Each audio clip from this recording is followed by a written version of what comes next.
Back to Prospect, Kentucky for another edition of Bourbon and Books with the Doctor.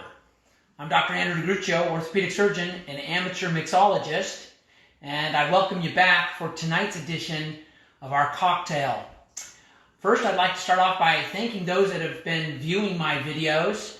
My videos are kind of like the coronavirus. First night, about 5 or 6 people viewed them, but we had exponential growth yesterday, up to around 40. So we'll see where we can go from here. I thought in order to keep this going, I'd probably have to dress up. So I'm more properly attired tonight. So tonight we're going to go back closer to our heritage here in Kentucky with a whiskey cocktail, but it's also a cocktail using a very special liqueur. This cocktail tonight will be called the Greenpoint. Also, I got some very nice recommendations in my last few videos.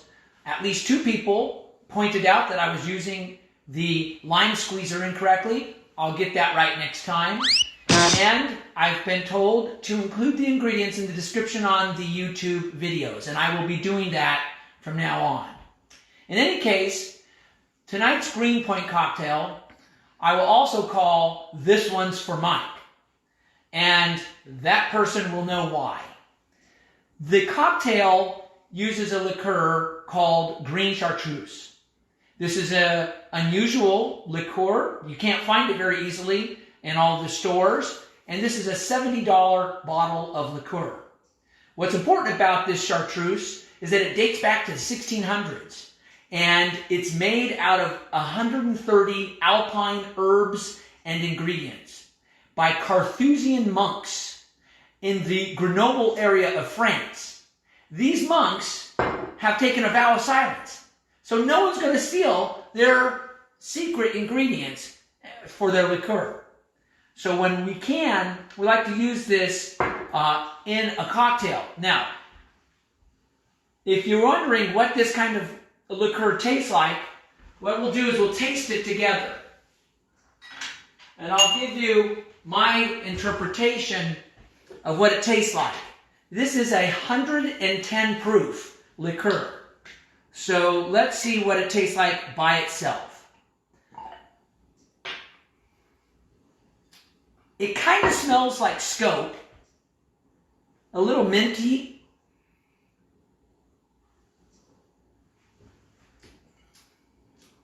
So how I would describe this is if you were drinking some schnapps, peppermint schnapps, and they mowed your lawn and some of the grass clippings got into it.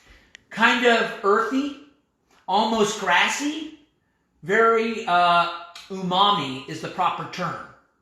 It's a little sweet, almost a little minty, but it tastes like it's going to be good for you as well.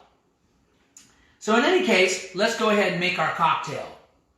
You're going to need about a ½ ounce of the Chartreuse.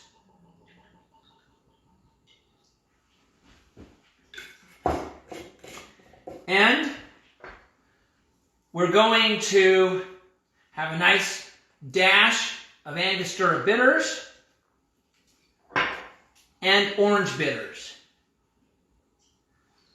And for such a special liqueur, to complement this liqueur, I'm going to need to whip out my Dickel. So hold on a second. I've got my George Dickel right here, and we'll add 2 ounces of that.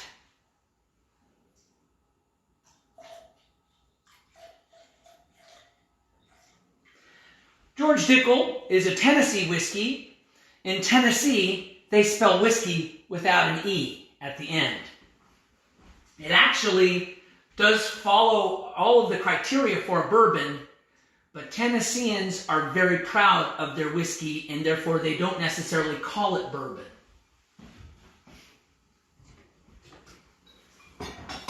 We'll add that back to our collection. I don't always use Dickel in my cocktails, but I thought this one was a special one. So let's stir that up a bit. I've got my glass chilling. Again, I like to have the ice sitting there for a few minutes, chilling the glass. And when we're getting close to pouring, we'll put our ice right in there. Glass is chilled. We will go ahead and stir a little bit more while we prepare our garnish.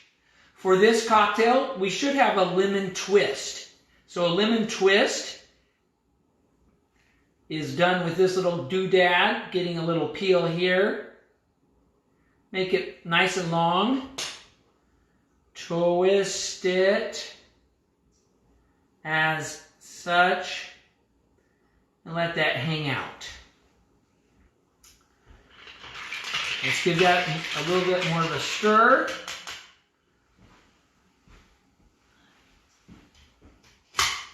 And we'll pour that in.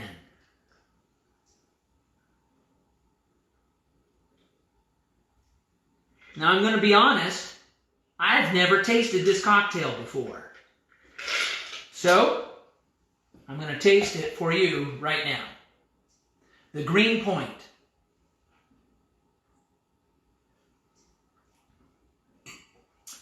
So as with most Chartreuse cocktails, it's sweet at the beginning, but then it has this weird earthy aftertaste. It makes you think.